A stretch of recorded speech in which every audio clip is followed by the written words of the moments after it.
Қайырлы таң оқырмандарым, күнә мен қатемізді Аллахтың алдында қалай өтеп аламыз? Біз егерде күнә мен қатемізді өтеп алмасақ, жаңағы истиғфар оқимыз, Аллахтан кешірім сұраймыз. Бірақ жаңа намаз біткен соң, кешірім сұрап біткен соң, күнделікті тірлікте қатені жасай береді екенбіз.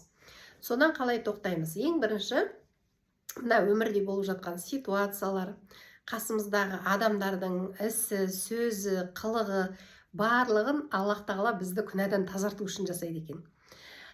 Енді қараңыз, мысалы, қасыңыздағы адамның ісі, сөзі, қылығы ұнамай жатыр. Бірден адаммен алыспай, жаңағы нәпсі енді адамға байлайды ғой. Бірден ұрыс тұрғысы келеді, бірден жаңағы разборка жасағысы келіп тұрады. Сондай кезде адаммен алыспай, я Алла тағалам, сен мені күнәдан тазартып жатырсың, кешір мені деп ол кісі үшін де кешірім сұрап, ана кісімен ұрсыспай, бірден адам тоқтап Аллахқа байлана алса, жарты жыл, бір жылдың ішінде адамның әдеттері өзгеріп, күнәдан толық тазарып кетеді екен. Енді оны қалай білесіздер? Мысалы, күнәдан тазарып жатқандарыңызды жаңағы жасамайсыздар ғой, күнделікті жасап жүрген жаңағы ұрсып қалатын, сөз қайтарса, сөз сөйлесе, сөз қайтаратын әдеттеріңіздің бәрін тоқтатып жатырсыз. Өйткені түсініп жатырсыз, Алла тағаланың алдында күнәмді искупление жасап жатырмын, қателерімді искупление жасап жатырмын деп түсініп жатырмыз.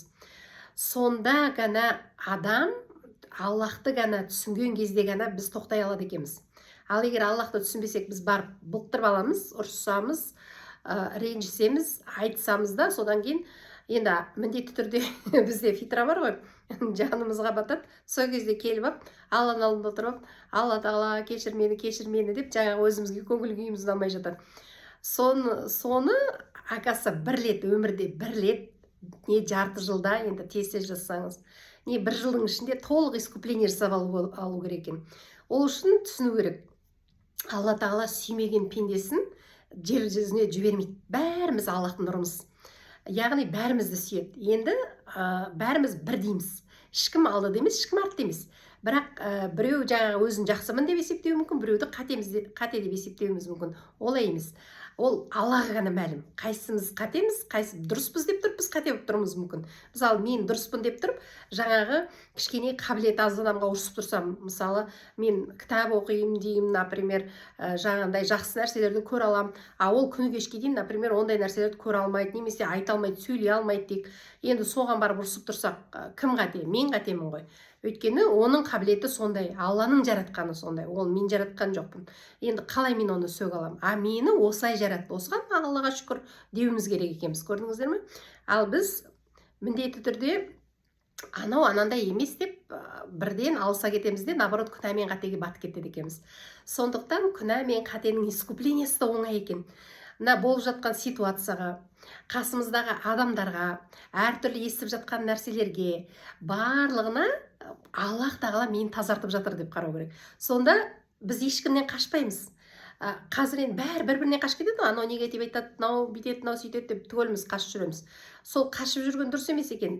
Наоборот, күнә ішімізде жүре береді, ол ешқайда шығып тазаланбайды. Оны тазалау үшін міндетті түрде басқа адамдарды себепкер қылады екен. Сондықтан күнәдан тазарынған адамның ең бірінші белгісі мейірім. Алла тағала мысалы бәріне мейірімді ғой, аса мейірімді, ерекше рахымды. Тура сондай мейіріммен қарай бастайсыз. Енді қараңыздар, әйел адамдардың ситуациясын қарай салайық.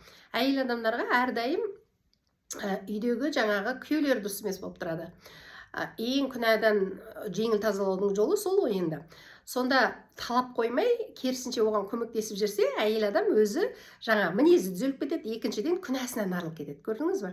Енді қандай күйеуді жазды, ол Алла тағала ешқандай жерде жаңа ағаттық жасамайды. Сол күйеу, значит, сол әйелдің тағдыры. Енді сонымен солай жақсы болып өтетін болса, сауап алады. Енді біреу ойлауы мүмкін, қазір менің күйеуім водитель, менің күйеуімді мен қандай принимать етсем де, ол водительдіктен басқа жұмыс жасамайды деп. Дұрыс, ол Алла тағала негізі мына дүние тіршілігімен қарамайды ғой адамға, руханимен қарайды, ізгі амалмен, руханимен қарайды. Егер де күйеуіңіз сондай водитель болса да сыйлап, құрметтеп, жаңағыдай асын беріп, киімін түзеп қойып, ер адам деп көтермелеп отырсаңыз, балаларыңызды міндетті түрде бақытты аласыз.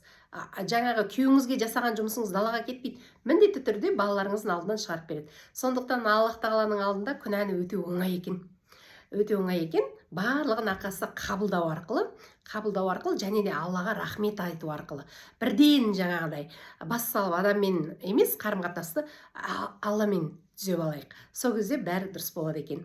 Алла тағала ісімізге берекет берсін, жұмыстарымыздың қайырын берсін. Жақсы күндеріміз сәтті болсын. Рахмет сіздерге.